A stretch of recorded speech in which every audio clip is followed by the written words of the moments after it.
Hello and welcome back to the Spoilercast, the show we talk about movies and we don't care about spoiling them.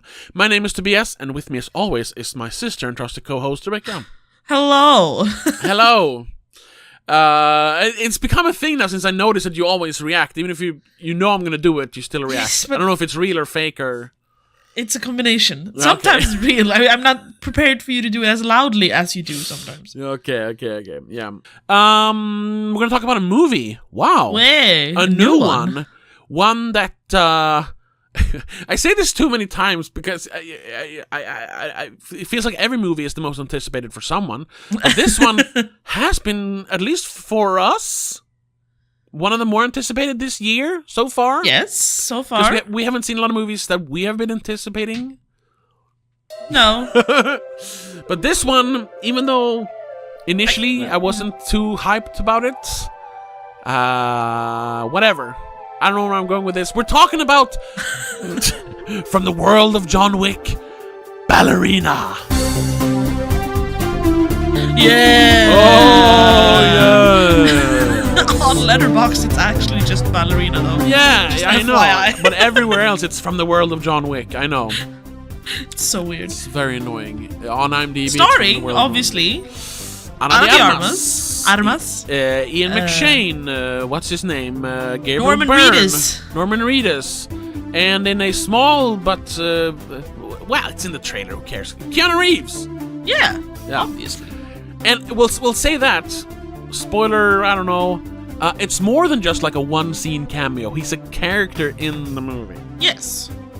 That's all we'll say. I think you kind of understood from the trailer, actually. I guess. I figured he'd be in more than just like that scene that we see in the trailer. Well, yeah. We'll talk more about that in the spoilers. Yes. First of all, yes, just what this is. So it's a John Wick spin-off. It's about just another random member of the Ruska Roma, the family that brought John Wick in, Giardani as they call them. And she's being trained to become not an assassin. She's becoming a kikimora, they call it. Oh, right. Yes, I wanted to look up a that protector. word. I always think of hikikomori, which is some sort of Japanese. Kikimora is also a mythological character. But Yeah, it's a sure. Slavic demon of nightmares. Yeah, but either way, so she's being trained to be like a bodyguard, basically. Yeah. I don't know if that is like all the girls become bodyguards and all the guys become assassins, or I don't know.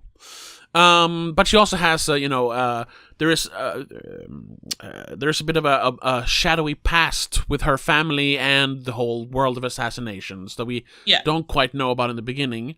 But as time goes on, she finds out more and more and goes on a bit of a rampage, revenge spree. That's literally what it says here. An assassin trained in the traditions of the Ruska Roma organization sets out to seek revenge after her father's death. Yeah. That's it. So let me ask you, what did you think of Ballerina? I'll just say Ballerina. Ballerina, yeah.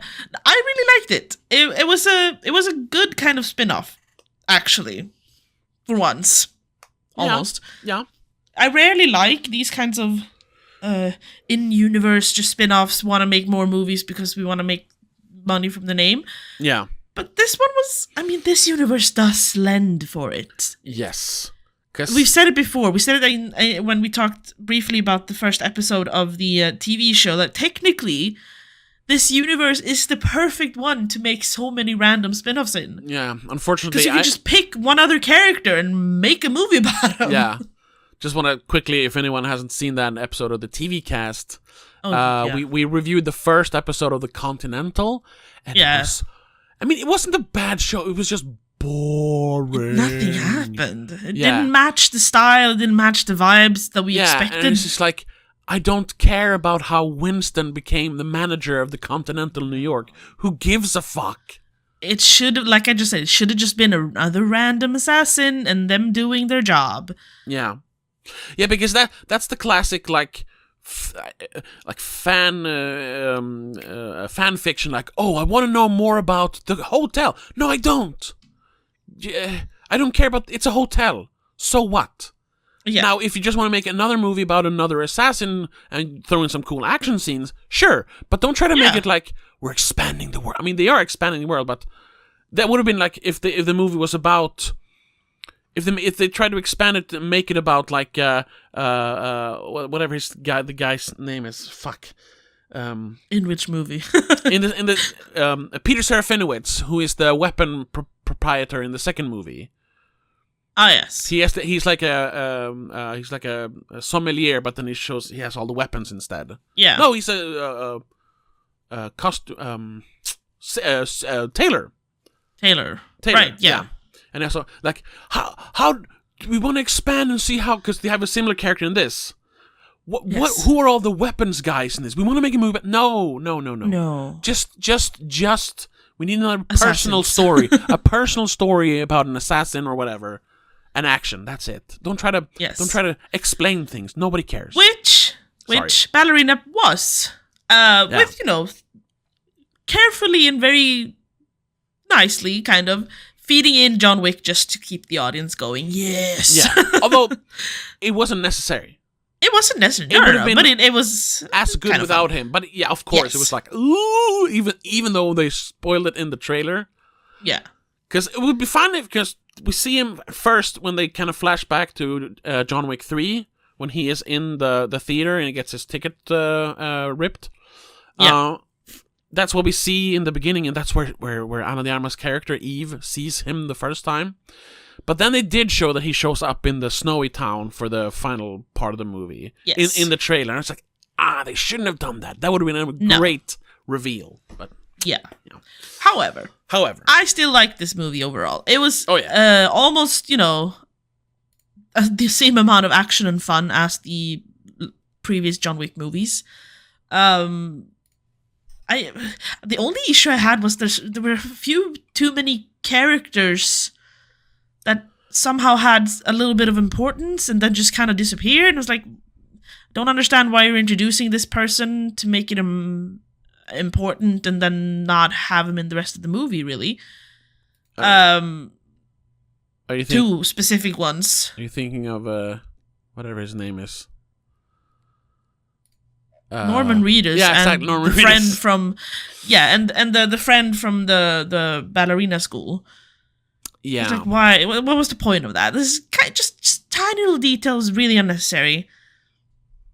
Yeah. Other than that, I don't think I had any issues with this movie. It was pure action and fun. Yeah. Even though I was very tired for some reason when we watched it yesterday, I still enjoyed it a lot.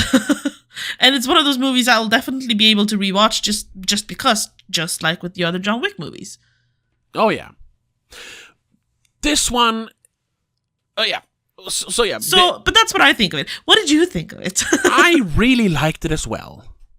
I'm not sure where it lands for me in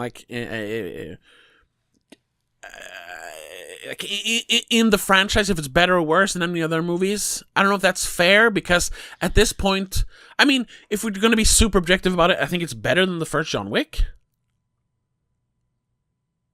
Like, let's say you watch John Wick, you don't know who John Wick is, and you watch the first John Wick, and then after that you watch this. I think this is better when it comes to the action and the because look of everything. It has more of the developed style of the third and fourth John Wick movie, both in the fighting and the visual with the colors and the neon lights and stuff. Yeah. It definitely leans on that more, which was a positive development within the John Wick movies. Oh yeah, the ever evolving style of the movies. Yes. Which is also why I think the movies just got better and better. Oh yeah. Even though I rank the first three, I all gave them a 4. They're still like incrementally better than the next one. A lot of people did not like this. Not that they didn't hate it, but they thought the first one was better than the second and third. And I just don't get that. Like, what? What are you talking about? It doesn't matter. It doesn't matter for now.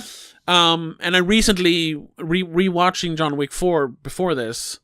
I actually had it at a 4 4 out of 5 as well. But rewatching now, I was like, no, it's very close to a 5, dude. It's Yeah. so good. I think I have it as a 5, actually. Yeah. Anyway, so because of the like myth making that series of movies has created, or been doing with John Wick as a character, I mean, sorry, but Eve nowhere near as cool yet. No. So for now, it's because bottom. she is John Wick in number 1, basically. She's she's barely. not even that. She's not Baba Yaga. No, she doesn't have the myths legend to her yet. Yeah, exactly. Yeah, that's true. But it's still a great movie. I think it spends a little too much time on like setting up the plot. There's a lot of back and forth, yes. And there's like, oh, there's another family like the Ruscaroma, but they're actually not a family; they're a cult, and we gotta go over here. And oh, my father was murdered, and blah blah blah. Just have her kill people. Yeah, a little bit, not too much, not to the movie's detriment. It's just like the action doesn't really pick up until like 45 minutes in, and this is a shorter movie. I mean, the credits start rolling at, I think it was an hour 56. Yeah. So it's the second shortest movie after the first one. But once the action kicks off, it's really good.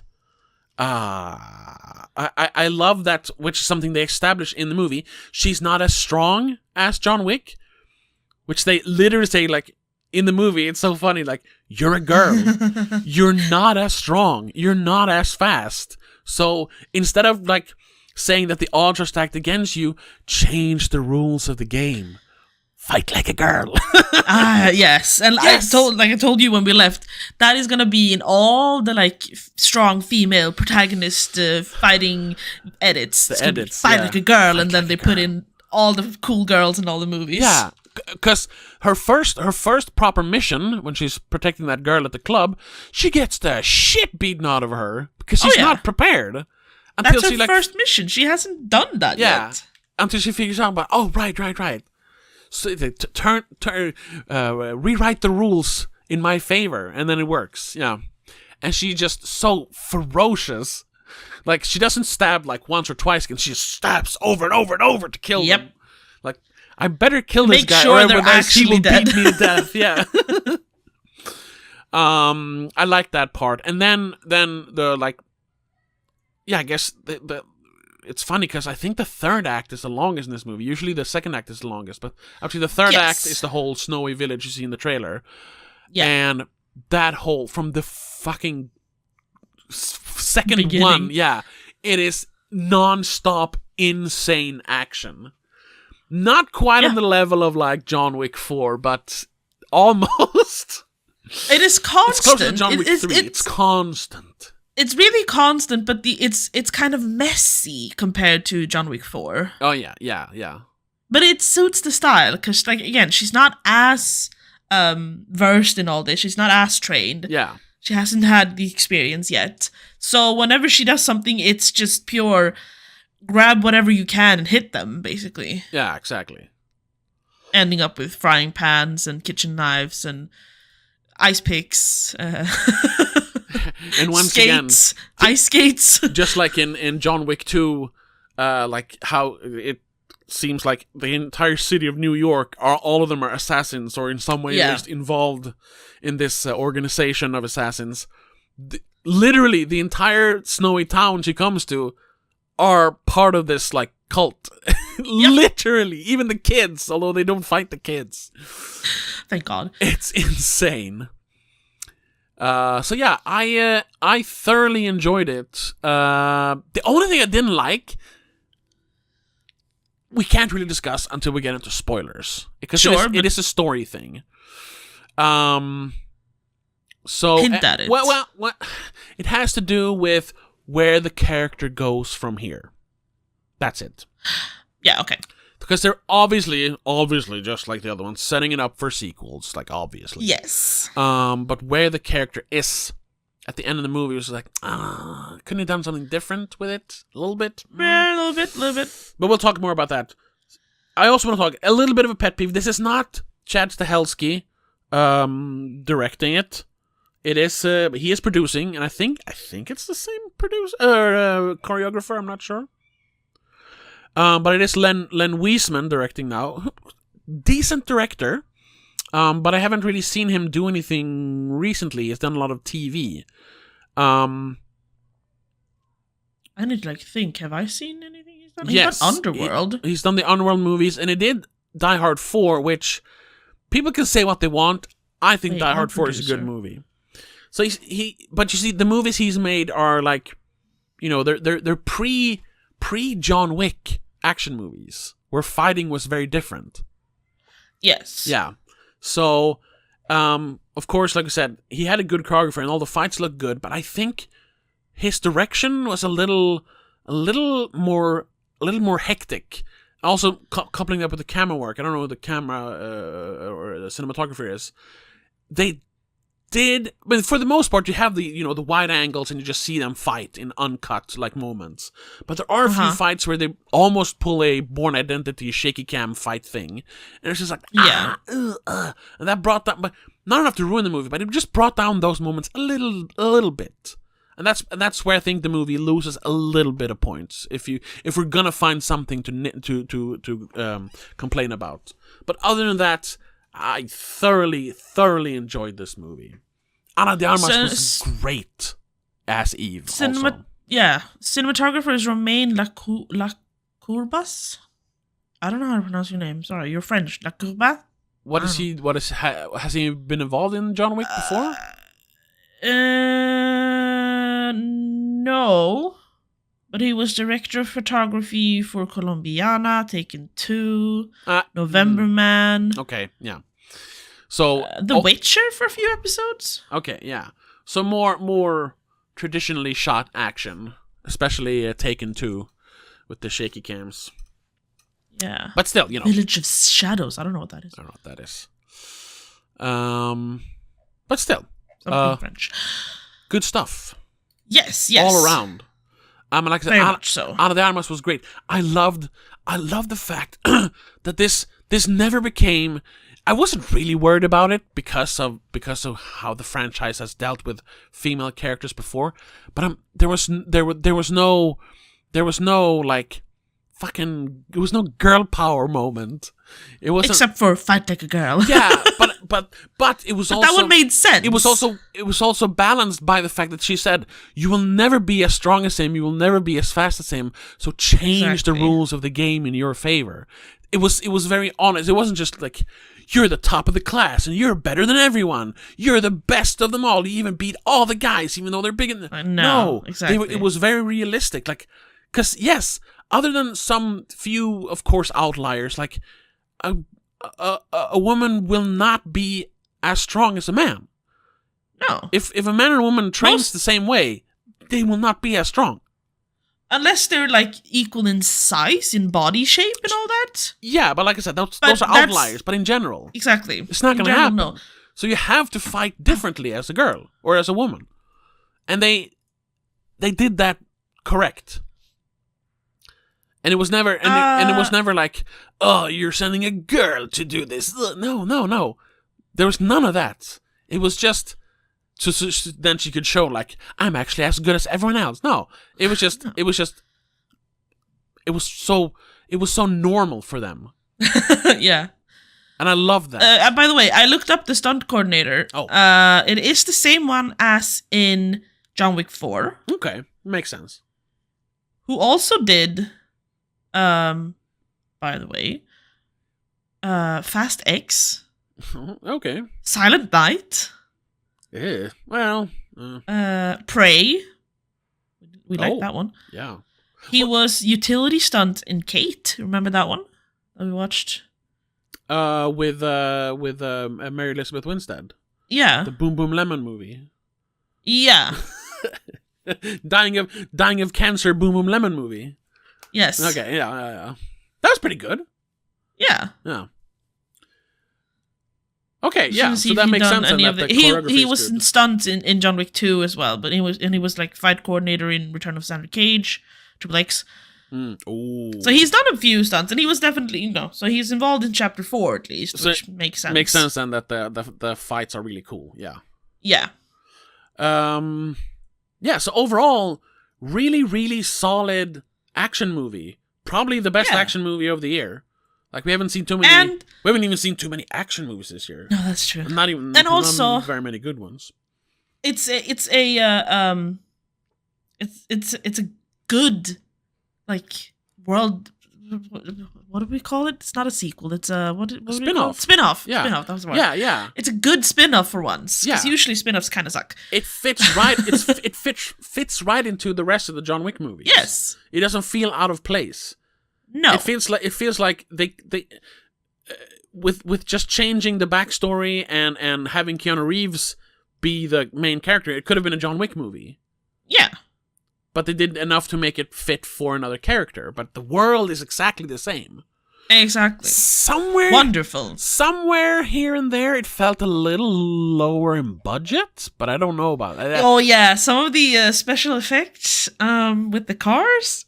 I didn't notice that. When it was, the first car crash we see, when she steps out of the club, and she drives away in her fancy car, and then another one just rams her. Oh, it was really zoomed out. Because they was terrible. They wanted to do it in one long take, so they had to fake it. Yeah. I don't know why. Yeah, that looked a little weird. It looked terrible. But that looked like video game. And it also doesn't make sense. Like, why would they attack her there? Why would they attack her at all? Well, she did attack someone in the club, so... And we don't know who they were. And people went up there, and we don't know who they were, so maybe they were like... Sure. Although, I want to... Someone called them, and they were already on the way or something. I want to compare, because this has a $90 million budget. Wow. Which, first of all, so much money. But... comparing to, like, blockbusters nowadays, it's nothing. It's like half the budget of a regular blockbuster. And it still had amazing sets, because obviously these aren't just like, they didn't just pick a hotel and make it the Continental of whatever town she was in. She was Prague. Yeah. No, yeah, that entrance. Oh my god. Damn. Yeah. The Continentals, or the just everything from, I think, mostly John Wick 4 and this one. Yeah. So fucking architecturally and designer, like, beautiful. Futuristic. The neon lights, the fucking marble everywhere. It looks so good. Yeah. I love it. And it's a nice contrast then to the later part of this movie where it's all snow-capped mountains. Yeah. and which was so nice that they changed it up, because it was something completely new, like a rural village. Exactly, full of snow. It was something different. It was nice. Which I think was a Parabellum. John Wick 3 has the same with going to the desert and all that stuff. Yeah. For a little while. So they visit all stuff. Next one, I don't know, forests? Ooh, jungle warfare, yeah. Yeah. Just want to look at the budgets. So John Wick 4 actually only has 10 million more in budget. Okay. But that one looks a lot. I wouldn't say, well, no, yeah, it looks better, but it also feels bigger in scope. Yes. So I wonder what the budget. Do you think? I mean, do you think Ana de maybe Armas they rented out the entire town, and that might be it. That costs a lot of money. I'm just thinking, like, would Ana de Armas demand a bigger budget? Is she that famous? Is she? I don't know. I mean, she's famous, but I don't think she can demand the same paycheck as Keanu Reeves.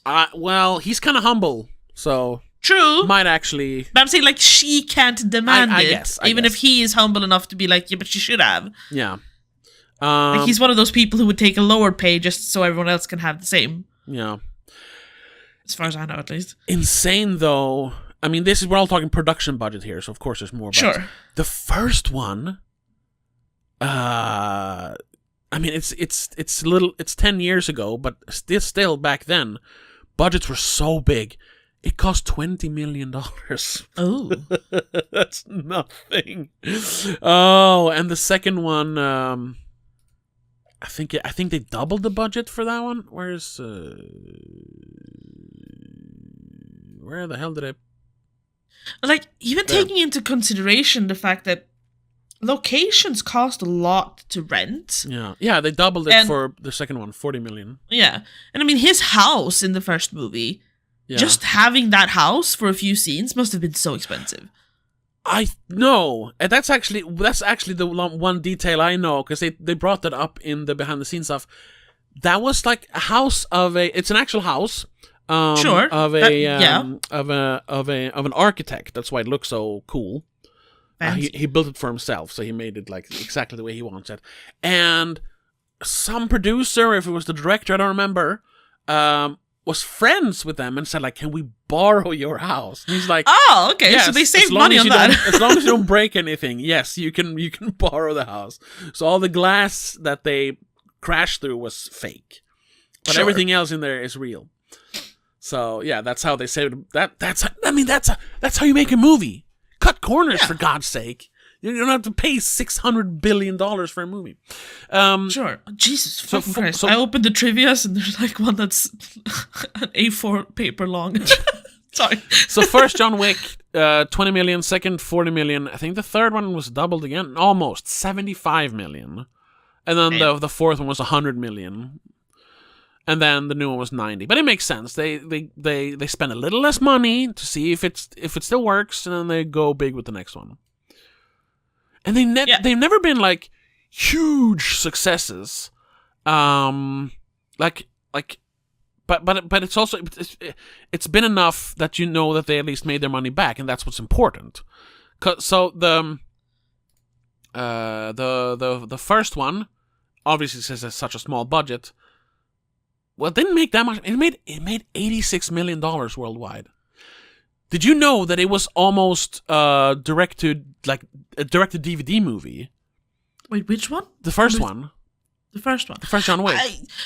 Because I can see that be a thing. Yeah, actually, in 2014, people don't think about this now but Keanu Reeves wasn't like a huge star. He'd done the Matrix movies, but after that, he'd done a bunch of like smaller stuff that nobody like cared about, like Street Kings and like flops like 47 Ronin and stuff like that.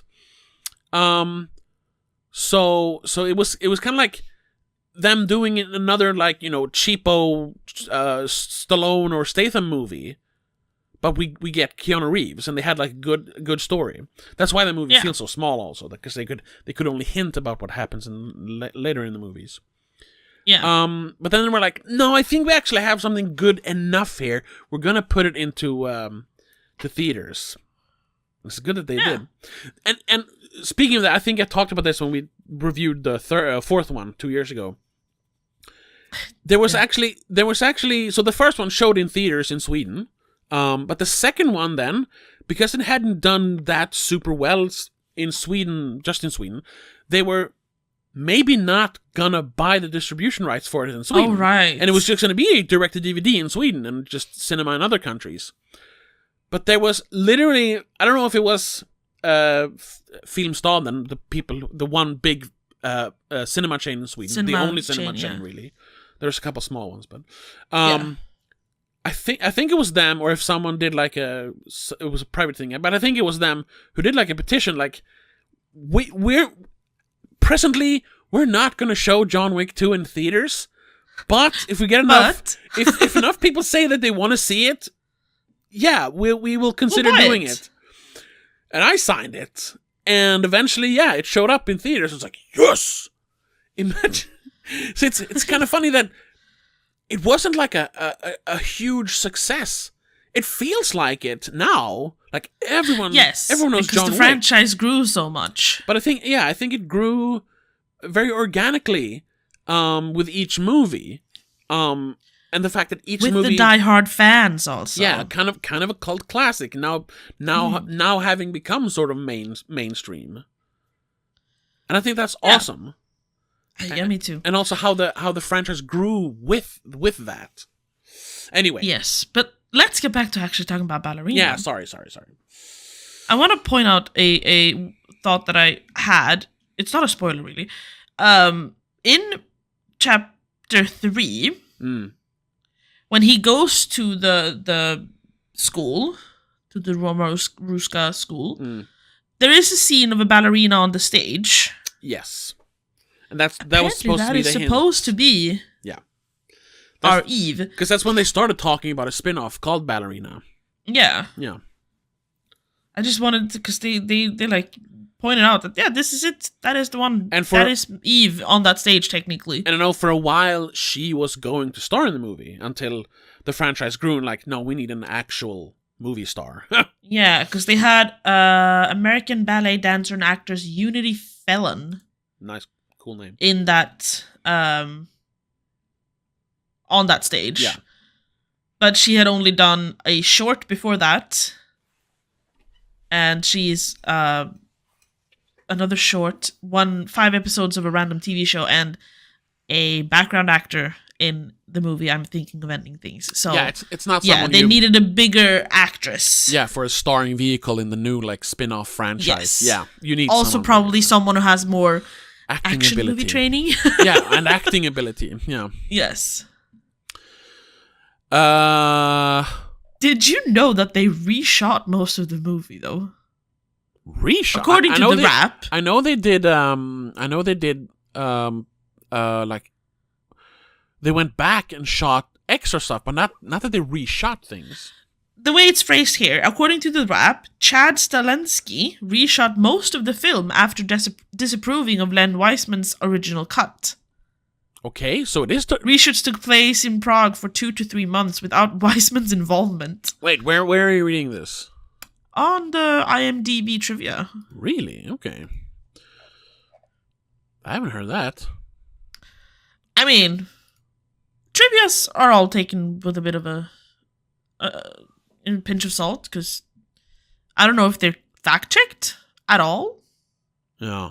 Honestly. But, and then there's yikes. One insider said they don't have a name for that. Okay. No, that's what I mean. Like, but that I didn't heard. I know that they shot a lot of extra action. They went back and shot more action scenes. Well, that I can understand, but reshooting seems a bit weird. Yeah, I'd like to hear about that, or I like to read more about that. Maybe we'll do that for Patreon. And members, if you want to hear us go deep into the drama, I suppose. Because we don't really know what we're going to talk about anyway. No, exactly. But now, let's get into spoilers and the really cool action stuff, because I want to talk about 2 scenes. My 2 favorite things in this entire movie. Okay. And I don't want to spoil the cool action, honestly. I want people to experience it. Yeah. Let me just, because I found something. I don't know, yes. I haven't read it. The first thing I found from Screen Rant, it says, John Wick director sets record straight on Ballerina reshoot reports. Let's see what because now the director is saying, not an insider. Sure. John Wick franchise director and creative overseer Chad Stahelski addresses From the World of John Wick Ballerina's reshoots and clarifies just how involved he was in the film. Serving as the first feature film John Wick spin-off, who cares? Ballerina's blah blah blah blah blah. Which hails from director Len Wiseman, has been the subject of numerous reports regarding reshoots that took place after principal photography, with Stahelski rumored to have become more heavily involved in the project. Yes. During a recent interview with The Hollywood Report, in celebration of John Wick's 10th anniversary, yes, this is from October 2024, but the movie was mostly shot in 2023, that's the thing, from what I understand. Yeah. Stahelski comments on Ballerina and just what went down with the spin-off. The director explains that at first he wasn't involved in Ballerina at all, as he was busy with John Wick 4. When they said, and this is a quote then from him, or from the THR article, when they said they wanted to do Ballerina, I was still knee-deep in John Wick 4 prep, and that was the most important thing in my life at the time. So you try to give everything you can, but you're not really overseeing it. I wasn't really part of Ballerina other than, hey, go God, this is what made this good. Yeah, try to hold on to these axioms and you're good. Stahelski goes on to outline the challenges that face the spin-off, outlining just how miraculous it is that the first John Wick, which he co-directed with David Leitch, ended up being as good as it was. He explains that attempting to recapture this magic in a bottle with an entirely new creative team was always going to be tricky. Another quote then, so what do you think the chances are that they're going to nail it on the first go? We even talked about it, but they got Anna and they got the vibe right, and while director Len Wiseman had really no money and time compared to what I had on John Wick 4, they got quite far. they got something that was really interesting with massive potential. It was a big swing. Well, now it's just being political. As for Ballerina reshoots, here we go. Stahelski downplays just how extensive they were. According to the director, Wiseman didn't have the time or money needed to pull off certain sequences in the film, and Stahelski, in his capacity as the franchise's creative overseer, ultimately got involved and helped to take it that extra step. Contrary to reports that reshoots took 2 or 3 months, the filmmaker, and he says that, I hope he's not lying, the filmmaker confirms it was actually only a couple of weeks.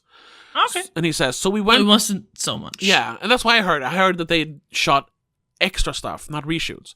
So he says, so we went through it, and Keanu and I sorted out what we've been talking about today. We went back in with my writing team that had done John Wick 4 and my stunt team, and we just gave it a little shine together with Len. So Len was involved. And what he had already done. It wasn't that much. Everybody's like, but no. We just went in for... It says that. But no, we just went in for a couple of weeks. We changed some of the action sequences and made up for some time that Len just didn't have. He didn't have enough time to do some of the bigger shots that it deserved. There was a weather thing in Austria, and so we got back in for that. So yeah, they added some stuff they didn't have time to do. So Yeah, because looking at like when was supposed to start... principal photography was originally scheduled to start in summer of 2022. Yeah. But instead it started in November. Yeah. So it lost a few months there. Yeah. And then it went into post-production in February 2023. So they didn't have a long shoot period at all. No. And then they realized like, shit, this isn't holding up. Since they were probably looking at John Wick 4 being more or less complete, then I was like, we're gonna have we gotta beef up Ballerina a bit. So they went back and shot some extra stuff. That makes sense. Yeah. So from what I understand, there was no like big changes. It was just more action. Yeah. And I'm glad they did, because the action is amazing. The action is amazing. Amazing. And like I said, speaking of the action, yes, sorry for that. I just found that I felt I needed to.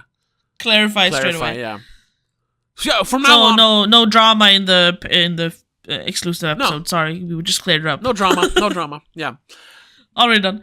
Now, spoilers. From now on, spoilers. We'll say this: if you like John Wick, go watch it. You're gonna love it. Oh yes. If you're just a general fan of action movies, go watch it. You're gonna love it. Watch it. Yeah. You're gonna love it. Yeah. So, hell, if you like strong female protagonists, go watch it. You're gonna love it. Yeah. Yeah. But from now. There will be story-specific spoilers, so turn it off. Yes, and just like, I don't want to spoil the awesome action for you, so... Yeah. Because you should see it firsthand instead. Yeah. So go watch it. Yes. And then come back and listen to us gush over this movie, I suppose. Yeah. Now, well, can we do your joke this time? Not really. No. Damn it! No, we can't. Damn it! Spoilers. Damn it! All right. Yes. So spoilers. What are you? No, my favorite. There's 2 action sequences that are my absolute favorite ones. The first one is when she arrives in the little town, and she has no weapons, and she just it's at the arms dealer. She has no weapons yet, so she just hand grenades. Yeah, everything. Because she's in an armory, so she's like, I gotta be able to grab something, but everything is just old, like World War II guns, and she's like, yeah. But then there's lots of grenades. She's like, I can't use grenades. It's kind of like when you play a video game and you just throw grenades at everything. Yeah, because she realizes that fuck, all I have is grenades. Oh well, and there's a grenade fight. Yeah, so good. When she puts only one sequence is a little bit. Unbelievable, but it's just tiny bits. Only one. that is actually unbelievable. Like, she's way too close to the explosion. When she whips she has the grenade belt, whips it around the head of the guy, pulls out one of the pins, and then jumps over a table, uses it as cover. But and then the head is still over her head. Yeah. That's the part I don't really like. And the other ones I can kind of accept. The entire guy explodes. But she's unscathed. Although, I want to go back then to our Warfare review. We actually had a couple of veterans comment on that video and the clips. First of all, thank you for your service. That. Yeah. And one of them pointed out that a regular, like, the grenade they throw in, when everyone gets all shooken up in the little sniper nest. Yeah, the one we called like a flashbang. Yeah, that concussion grenade. Yeah, no, that is a frag grenade. They're not really. I mean, unless you're standing on it, you're only gonna get like shook up. Okay, yeah. So they are. It makes sense that they actually survived, but they were all groggy afterwards. Yeah. So okay, cool. And obviously in this movie there are big explosions because it's an action movie. Yes. But then it kind of then makes sense that she could protect herself with a table. Yeah. I guess her ears do ring afterwards. So, but it is that a little is true. silly. It is a little silly. It is a little because it's so close. It's literally like on top of her head. Yeah, her top of her head should have been cut off. Yeah, or at least her hair set on fire or something. Yeah. But other than that just whole sequence of her just running around, blowing up things, throwing grenades randomly, and then just hiding behind doors. Even like she makes a hole in a wall just to get out. It's fucking perfect. She pushes a guy in between a door and a wall, puts a grenade in his mouth, and then just this big giant metal door. She puts it up against him, uses it as a shield, and then she keeps fighting. And then she goes back, removes the door, hey, and there's a hole in the wall where he used to be. Yeah, it's like so fucking good. Awesome. Yes, so good. And my second favorite is the flamethrower. The fight. Normal shootout with flamethrowers. I gotta say, so good. I loved it, but I am a little conflicted because a flamethrower is such a brutal weapon. Like it is such an inhumane way to kill a person. Like it's the like second worst after drowning someone. No, I think burning is even worse actually. Because you're more conscious for longer when you burn. Yeah, I guess. I think. I mean, it is so brutal that it was literally outlawed by the Geneva Convention, like in warfare. Yes. Like even though you hate those people over there from the other team, you can't use a flamethrower on them. It's not cool. That's so rude, so mean. It is so mean, yeah. And you really get that because she just burns so many guys in here. But I love how they're using it like fucking handguns. Oh yeah, sure, yeah. They're like, take cover, up, shooting flamethrowers. and then the other guy gets regular it. And they have a handgun shootout. Yeah, they have a flamethrower duel. I know. It is just like fantastic. And that's when you knew, like, yeah, they knew how to elevate this to be like, yes, to match the intensity of John Wick. Yeah. Oh yeah. Oh yeah. That was insane. Where John Wick has more like elaborate fights in art galleries almost, Ballerina has flamethrower shootouts. Yes.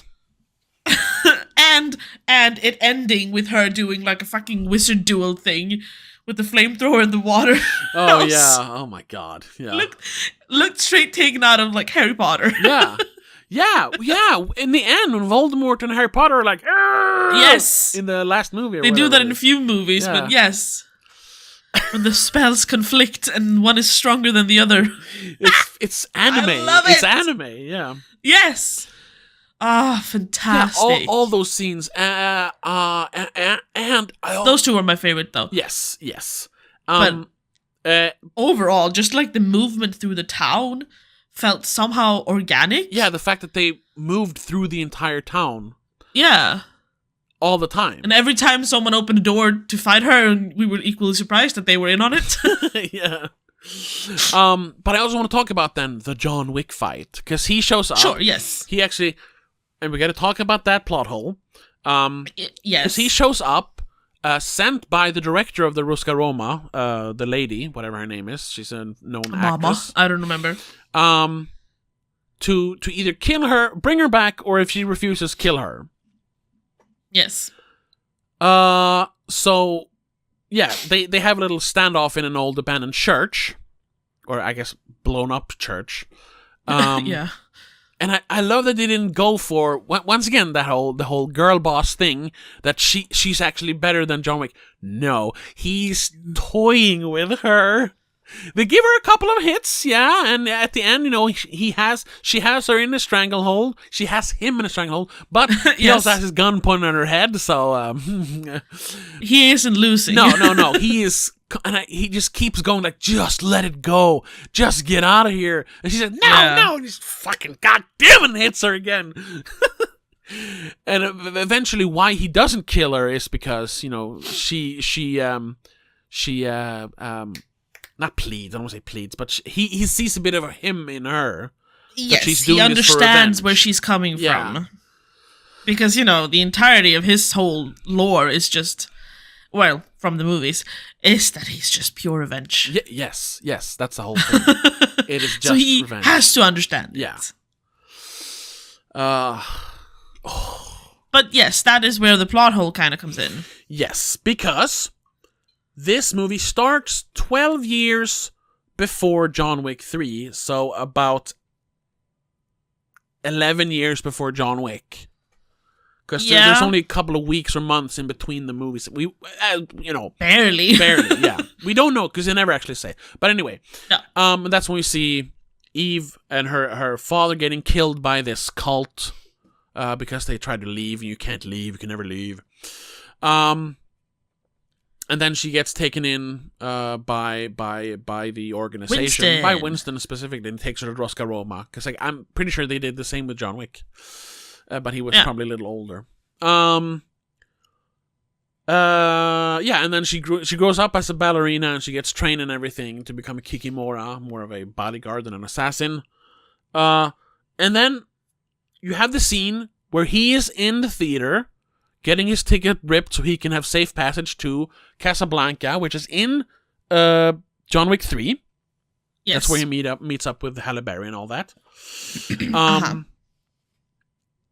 And she, we have all the ballerinas looking at him when he was walking down the stairs, which is in John Wick 3. And then they add the fact that she runs after him and talks to him like, how can I, get out, do what you do, leave, because she's already before her she's become a full-fledged Kikimora. She's already kind of disillusioned, which is weird. That's also, it goes a little too fast. Why is she disillusioned, really? But that's fine, I don't have time to explain that. I thought she wanted to do what he does, as in being the greatest. No, because he then says the door is literally unlocked. You can just leave. Yeah, true. Because she isn't yet involved. She can just leave. No, she hasn't taken her vows, basically, so to speak. Yeah. But then it fast forwards 2 months to her like, I'm ready. Give me my first mission. I'm ready. Yes. So she gets her first mission. And from there on, it's literal days until the end of the movie. So this is 2 months after John Wick left New York. Isn't it 2 months between her first mission and the one we see when she's walking down, going down the elevator? Okay, yeah, that's true. Okay, yeah, but we still know that this is in between John Wick 3 and 4. Yes. Someone said this is literally like John Wick 3.5. Yes. So, we know that after John Wick gets betrayed by Winston in the end of the third movie, the Bowery King, Lawrence Fishburne, he drags him to safety and, kind of nurses him back to health, to where we see him in the beginning of John Wick 4. He is training, hitting the thing. Yeah. Somewhere beneath the streets of New York. We don't know how long there's been, in between there. Enough for him to heal, that's it. Enough for him to heal. But somewhere there, between him falling off the roof of the Continental and him saying, yeah, in the beginning of John Wick 4, he accepts a mission from the Rosca-Roma to go to Prague or Germany or wherever it is, to kill or bring back Eve. And I'm like to say, first of all, why would he do that? First of all, everyone thought he was dead, or they thought, at least at first they thought he was dead until they realized his body wasn't there. But also, what baffles me even more is that he called in his last favor was to rip this ticket to give him safe passage to Casablanca. And when he rips that ticket, it's his last connection to the Rosca-Roma. They say this, and they give him they brand him with the upside down cross over his tattoo to show that you are no longer a member of the Rosca-Roma, which they enforce in the fourth movie where he doesn't have a family, therefore he can't request a duel with the Marquis. So he has to rejoin the family by killing the German guy, the fat guy with the teeth. With the teeth, yeah. So why would he do a mission for the Ruska Roma? In between, why would they that? Even ask him? How did they get a hold of him? I guess they couldn't, because whatever. Get hold of him is not the issue, but why would they consider him? Why not send any of their other? Yeah, they have other people. Assassins. Yeah. They have other people. Obviously, I mean, they could have sent the girl from Thor, who lives in Germany, for Christ's sake. The girl from Thor. The girl who number 4, the one who becomes like the head of the family when her dad dies. Oh, the one who gives him the mission to kill the fat German dude. Yeah. Okay. Yeah, sure. They could have asked her or someone. Yeah, because the way they send another ballerina, for Christ's sake. Yeah, I don't know. The way they set up John Wick in the beginning of John Wick 4 is that he has been underground, laying low. People don't know if he's alive or dead, and he's been just training to prepare for war. So, and we even know that Lawrence Fishburne, the Bowery King, like he is kind of, because he was punished by the adjudicator in the third movie, he's kind of decided to not be part of the organization anymore. So even if they contacted him, why would he say oh yeah, sure, John Wick will help you, or relay that information? I don't understand. No, that's the one thing I don't get. Does it ruin the movie? No. Do I really care in this kind of movie? No.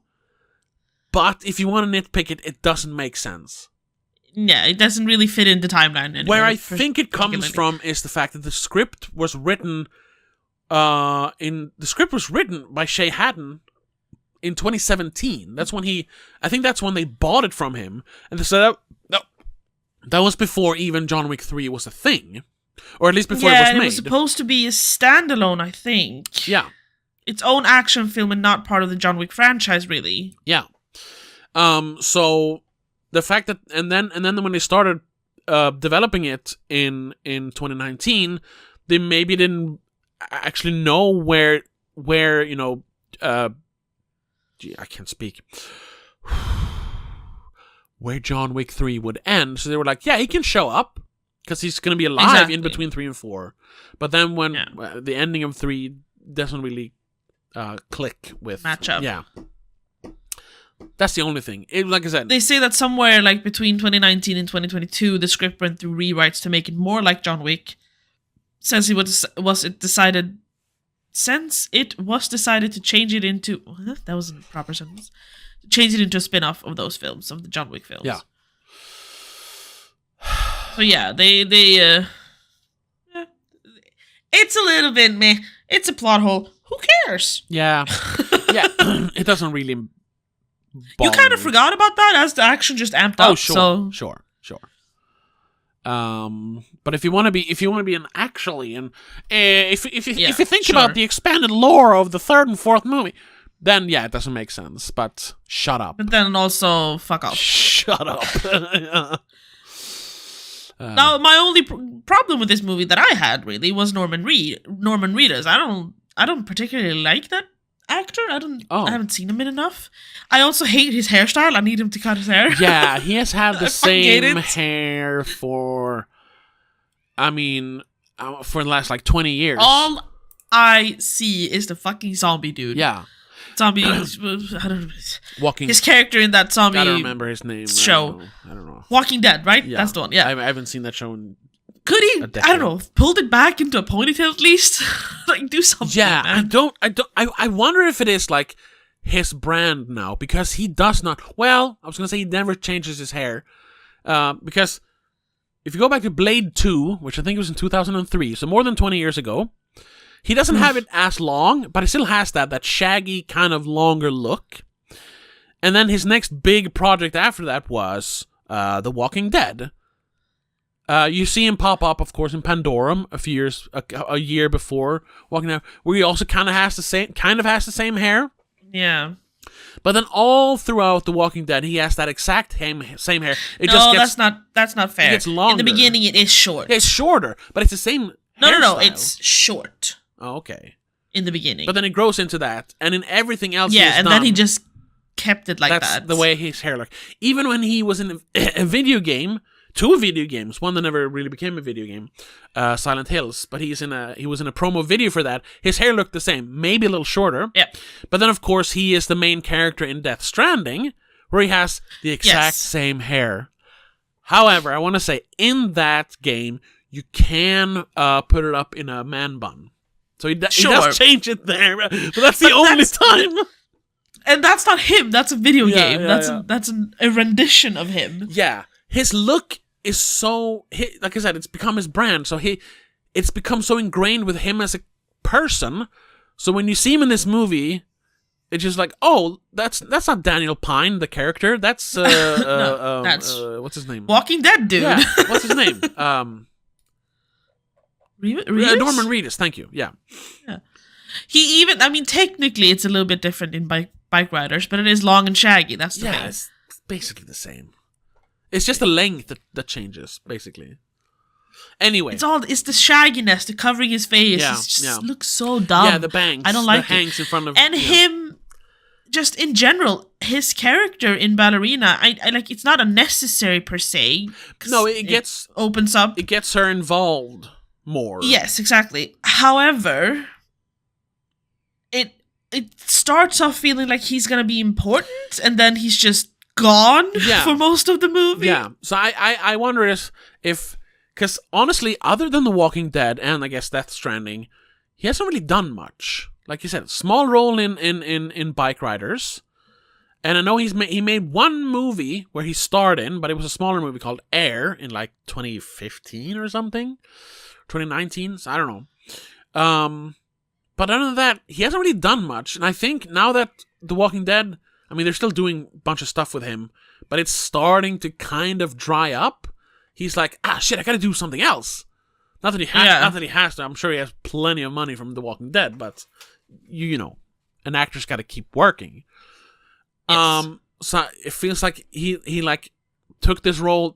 Maybe they want another name they could put on the poster, and he was like, yeah, I'll be in John Wick. That's cool.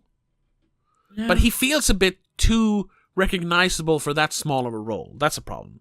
Exactly. That's what I mean. Like he's too big for that. Unless they're setting him up for a sequel. They do show that he survived in the end. That is true. And also he is part of this clan. So, I mean, he's obviously a trained assassin of some sort. Yeah. And her... Eve Macaro, Ana de Armas' character... Her mother was part of the clan. Yes. While her father was Ruska Ruma family member. I think so. Because Winston says that can bring you to his family. Right. And the whole clan. And he is an outsider thing, yeah. And the cult thing is, it's like, it's where assassins go when they become disillusioned with the whole organization of assassins. Yes. From what I learned. That's the way they didn't really explain it. I think that once again they're gonna expand on it in later movies. Yeah. Because they're not really bad guys. It's just that they killed her dad. Yeah, that's why she hates them, and because they even say it, like, because she's mad at them for like, we are kidnapping children. No, we're not. No, yeah. These are children born in this family. Yeah, it's just, that we train. It's just that, just like the Ruska Roma. It's just that you can't leave. Yeah, and they say it's another kind of destiny choosing differently for you. Yeah. So there could be an interesting dynamic there to see if, like, yeah, they are more cult-like, you want to say, or they operate with less rules than the organization, the assassin organization, the High Table. Yeah. Anyone under the table. Yeah, but they're not actually bad. Not really. However, though, like I want to say, Eve's dad and Norman Reedus, Daniel Pine, they both wanted to leave for some reason. So they're obviously bad somehow. Something is going on. And the whole with the issue is also obviously that you're not allowed to. You're not allowed to leave. Yeah.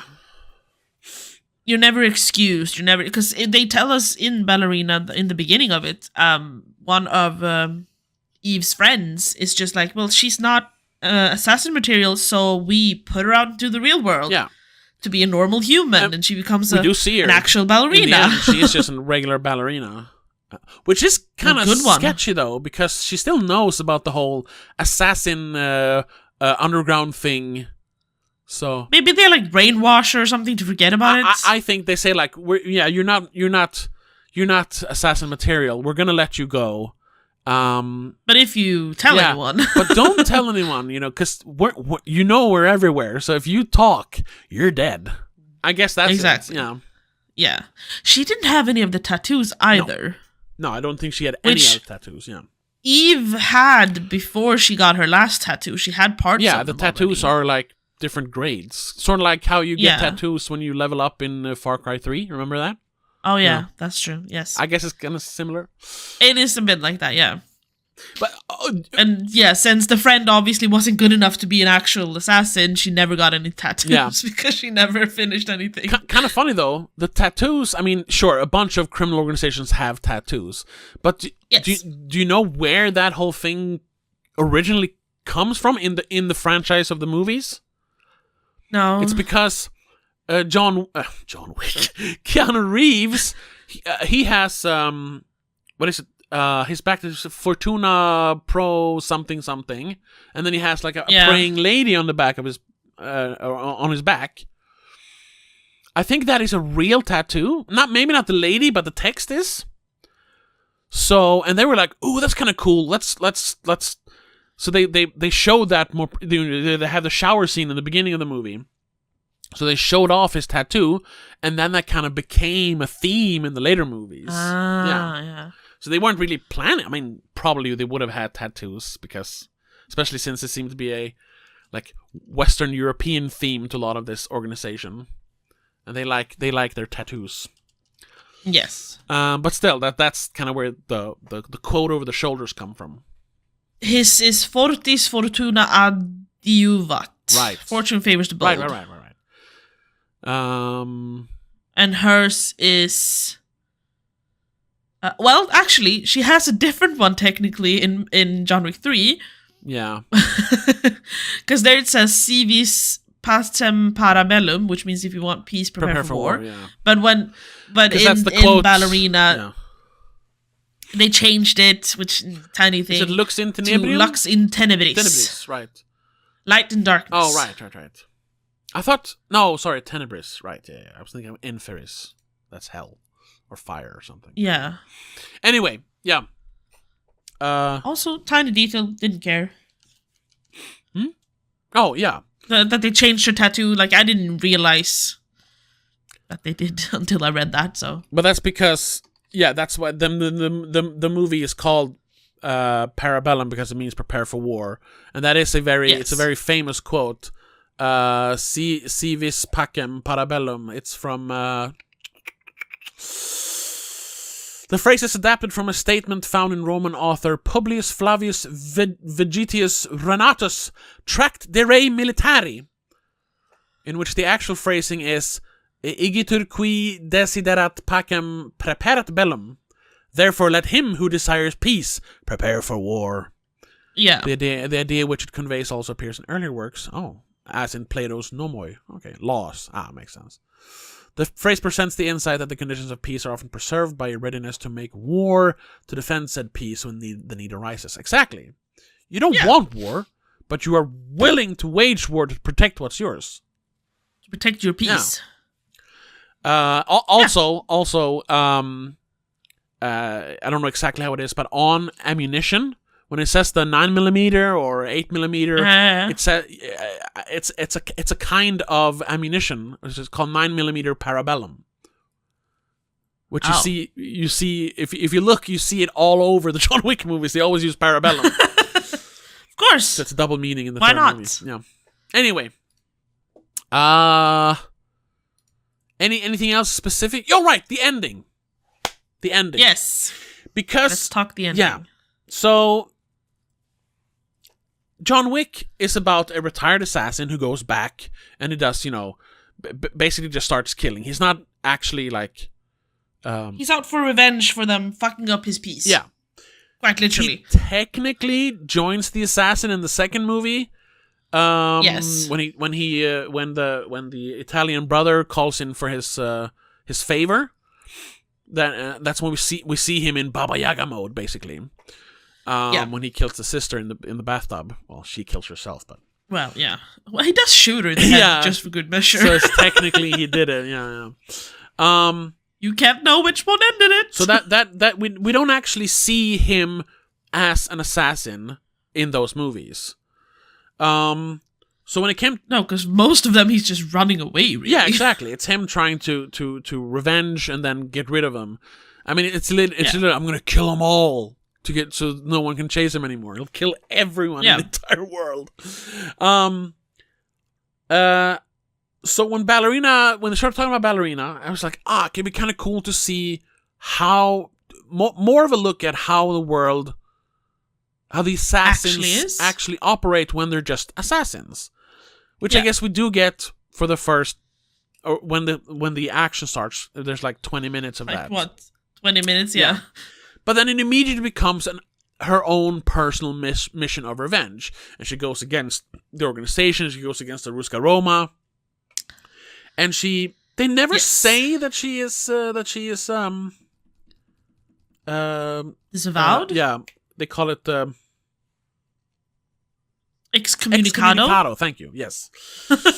They never say she's excommunicado, but she does have a price on her head in the end. But she gets the message, so I guess you can still work, but you also have to look out for other assassins. You can still have a price on your head, yeah. Which is weird. Yeah, that makes sense. But then it's kind of like, so she's gonna be on the run now. It's like, couldn't it have been that this was setting up her losing faith in the organization? So this movie was all about her doing missions. I mean, it could still be her like personal revenge thing, but she says, you need to give me this mission. I know you want to, but you're too close to it. Classic cop thing. Movie thing. She's like, no, I'll do it. And and then in the end, when she wants to kill the guy, John Wick shows up, but no, I won't let you do it. It'll start a war between the families. And it's like, damn it. Yeah. Like the Ruska Roma, they're not looking out for me. They're just looking out for themselves. And that's when she starts losing faith in the organization. But instead now, she's on the run. Yeah. She's John Wick. Okay. It's the same. So she's gonna kill everyone in the next one. Like, you had that blueprint. Why not build upon that? They have the possibility to twist and turn a little bit if they make a second movie, obviously. Sure. They can resolve that quite quickly if they want to, I guess. They can, yes. But I don't think they will. She can rectify her wrongdoings by, I don't know, sacrificing a finger or something. yeah, I guess technically. Who knows? Also, we need to take into consideration that Ballerina 2 will have to live in the world of John Wick 4. Where John Wick is no longer post John Wick 4 around. Yes, and like there's been a disruption with the table and the marquees and all that stuff. Well, we know that the way they explain it, like it's a Hydra. Nothing really happened. Even if you kill all of them, the organization will still just appoint someone else to be at the table. That's true. It's an unkillable beast at this point, unless you literally kill everyone. Which would mean to, as it seems, kill like half the population of the Earth. Unless you do that, there's always going to be an organization. It's too big to fail. True, I guess. Yeah, because I mean, he does kill like the. I was about to call him the Oracle. I don't remember what they call him. He's the man. The man who sits above the table. Yeah, the original Hashashin. Who are yes. I'm guessing is really just more of a figurehead, because it's still the table that pulls all the strings. Of course. But they are still, He's just this mythical kind of leader. Yeah. But they just appoint a new one of him as well. Yeah, they say that in the fourth one. You can kill me, but they'll just appoint another one. Like the guy we see in the fourth one is not the guy from the third movie. So he even says, you killed the last one. They just gave me the place. Yeah. Like, I'm just a physical rendition of what this means. Yeah. So it is kind of like, so who is really in control? That's what I want to know. Because I'm getting like, you know, It is the high table. You know that whole lady that comes and condemns the adjudicator, the Continental in New York. Yeah, her and her people. Yeah. Are probably, but I want to know who else sits next to her. Yeah, because we know that I'm curious. The Italian lady who John Wick kills, she was supposed to sit at the table. She was supposed to represent her family at the table that the brother wants. And and in number 4, the girl who appoints him to go kill the dude with the teeth, the big fat dude, she is the leader of that part of the Rosca-Roma.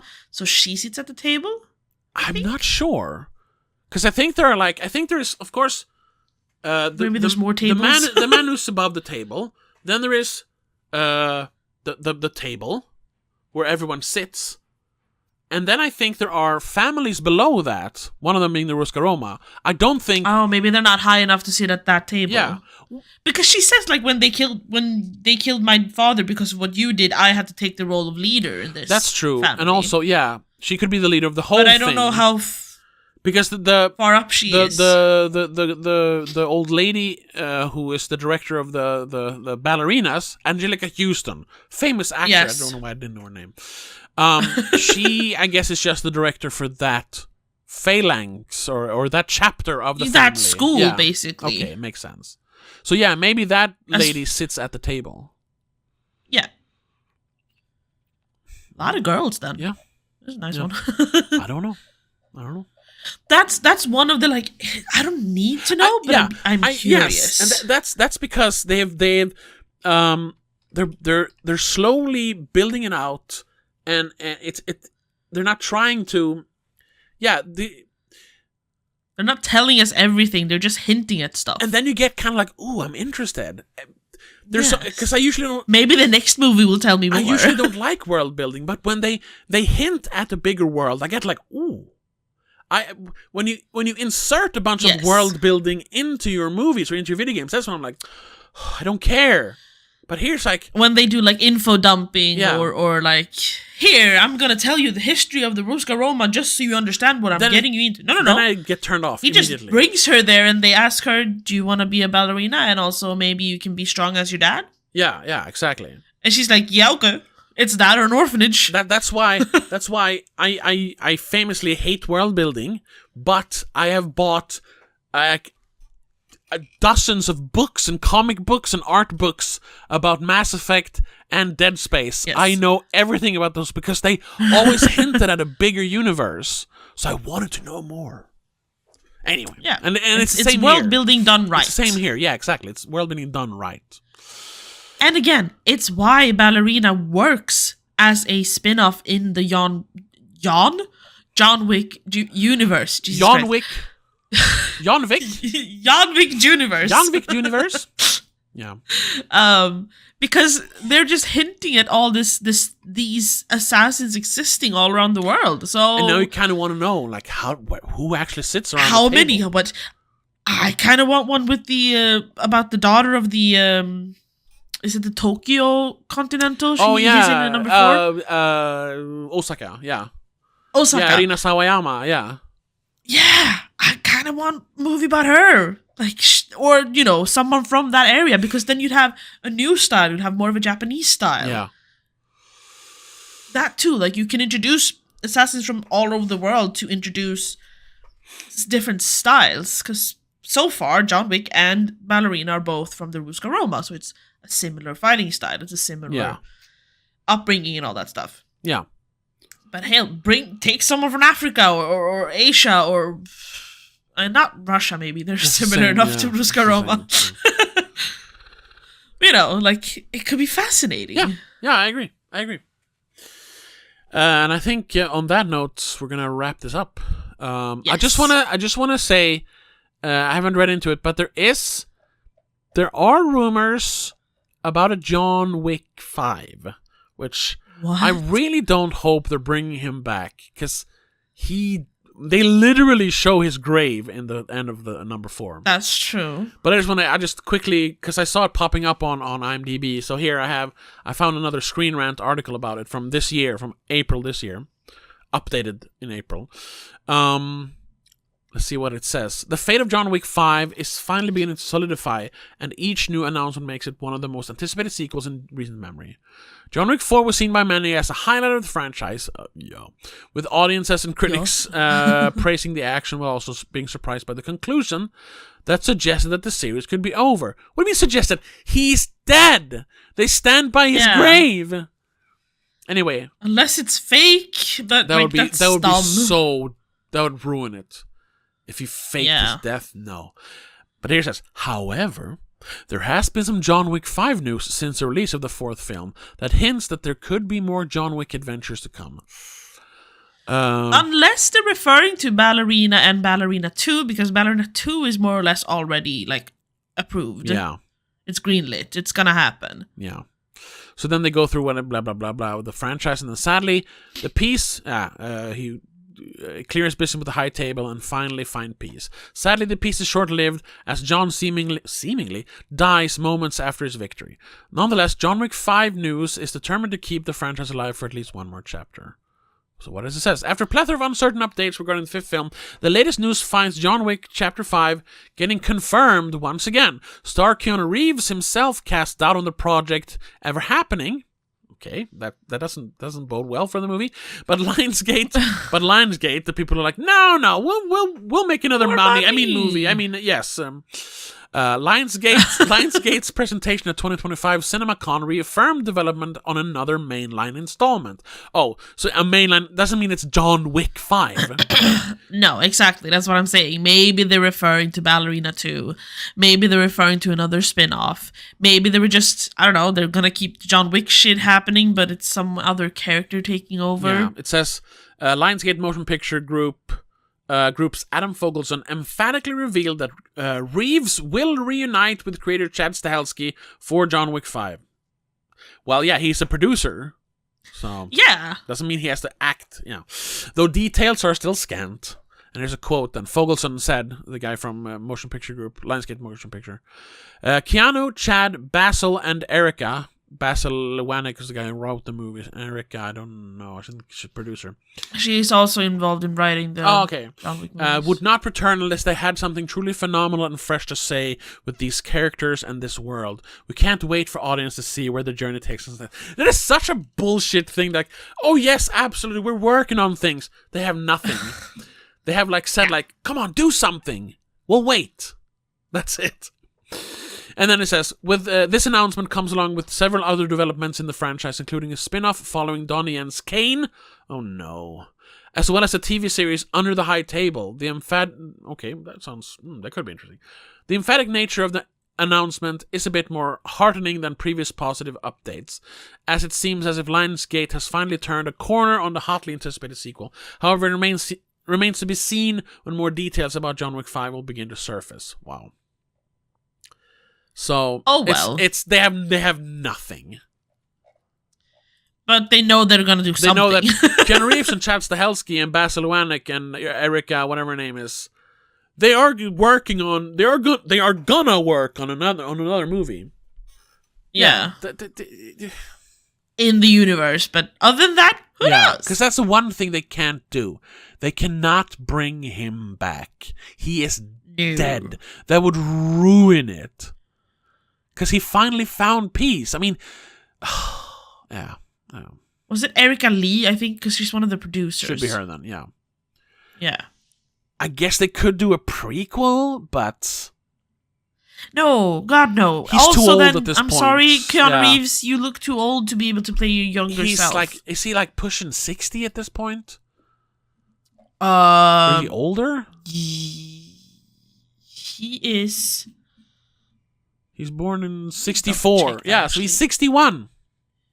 Yeah. Or he turns... No, he is 61. Yeah, he turned 61 last year. No, he turned 61 this year. He's 60, but still. He's too old. He can't play himself as a young John Wick. No. Because that would mean he would be playing John Wick in his late 30s. And no, that's not happening. So they would have to find some other way to do it. Yeah. Sorry, this is just really random. I've never read up on Keanu Reeves before, but he is he was born in Beirut, Lebanon. Yeah. His father was born in Hawaii. Yeah. And has Chinese ancestry, while his mother is originally from Essex, England. Yeah. So he's a very mixed person. Yes. Keanu is a that. Hawaiian name. It means like... Yes, it means cool breeze over the mountains. Right. Cool breeze. Really cool name. I like that name. That has nothing to do with anything, and thank you so much for listening. Yeah. So, yeah, that's true. So, Ballerina 2, I'm looking forward to. Whatever they come up with continuing in the John Wick universe, yeah, I'll look forward to it. Definitely. As long as it sticks to this style. Yes. More of this. Because fuck that. Please. Yes.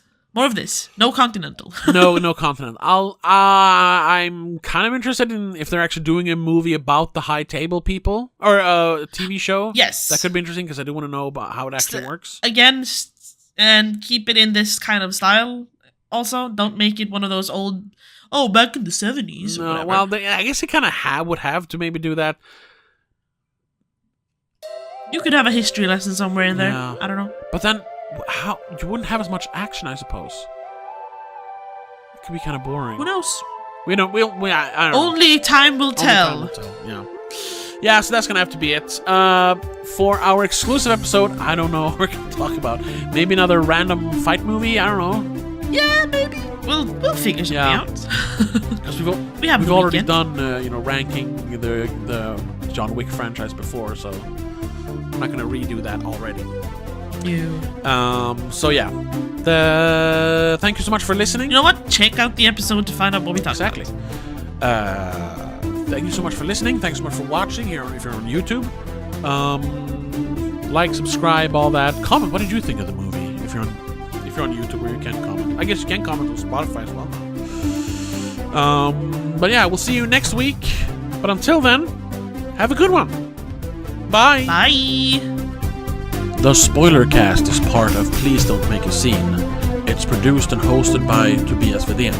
Co-host is Rebecca Vedén. Executive producer is Annika Vedén. I also want to give a shout out to all our patrons over at patreon.com/don'tmakeascene. CK85, Christopher Berlin, Daniel Gaiso, Annika Vedén, Jacob, Mom and Mac, and Laura Kinney.